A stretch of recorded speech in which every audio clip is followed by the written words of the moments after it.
So my name's Fraser. I work for Morgan Hunt Recruitment. Trying to gain what next? For us, the simple answer is apprenticeships. We've seen in the market over the last sort of 12 to 18 months, the recruitment into the train to gain sector, or for assessors working on train to gain, has slowed down. We see apprenticeships now as the big growth area, and luckily for NVQ Assessors from the train to gain framework, we certainly think they should easily be able to transfer over onto the apprenticeships framework. Big thing for us is transferable skills. What we're really looking for now, and what we feel the sector are looking for from their assessors, is the ability to deliver either key or functional skills. So not just your pure elements of assessment anymore, but being able to actually teach groups of students. I think a big thing for that for us is for our assessors now to really hold some level of teaching qualification. The IFL qualifications that came out a few years ago, such as the Petals, offer a good step into this. That really puts you in a position to be able to teach on a one-to-one or a small group session. So from our point of view, train to gain, yes, it's going, but apprenticeships really shows a new door for the assessors we work with to move into. Hi, my name is Richard Marsh and I work for the National Apprenticeship Service in England. As you may know, at the moment the government is changing its skills strategy, reducing its programmes in areas such as train to gain. But what you might not know is that it's also increasing its programme in apprenticeships. And apprenticeships has really taken off in the last few years and is set to continue to grow. If you're a vocational qualification deliverer, verifier or professional, you may find that the current area you're working in is limited, but have you considered apprenticeships? A lot of the skills that you've got and the qualifications you've got will be transferable, and so we would suggest that you look at apprenticeships as a potential source of work in the future, because it is the programme that is growing. Good morning, I'm Alison Starmer. I'm the Director responsible for our Further Education Division within Hayes Education. What are the options after train to gain for assessors and verifiers? Okay, that's a very interesting question.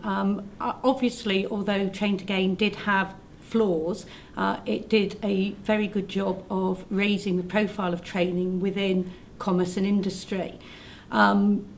I think larger organisations will continue to train, and I think the key issue is what's going to happen with small and medium enterprises. And obviously the jury's out. We're waiting to hear what the funding options are going to be, because the government are yet to announce them. For assessors and verifiers, I think it's a bit of a waiting game at the moment. Obviously the LSC invested lots of funds in attracting new people to training through their Catalyst programme, and people have made career choices to change from industry into education. There are still areas of skill shortage out there, and there's still areas of high demand: hospitality, retail, health and social care, construction. And these are typically industries that will benefit very quickly from any upturn in industry. So I think for people working in this area, they can take some comfort in feeling reasonably secure.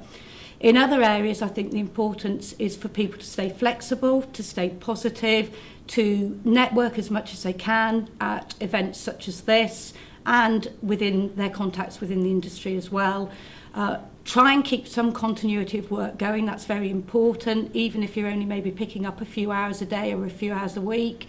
Look at maybe changing the way you charge yourself out. There's very much a move at the moment towards charging per learner, as opposed to your sort of more traditional hourly rates, day rates.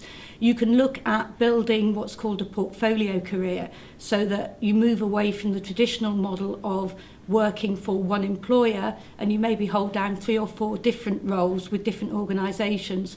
Now, there's lots of benefits to this. First of all, you're spreading your risk, you're maintaining your income, but you're also much more in control of your own work environment as well. So typically people would have 4 or 5 different roles with different time commitments. So I think there are lots of options still out there for people. It's difficult to say exactly where things are going to go till we see what funding is going to come out of the government. But I think it's not all doom and gloom for the industry. There are still lots of positive steps people can take.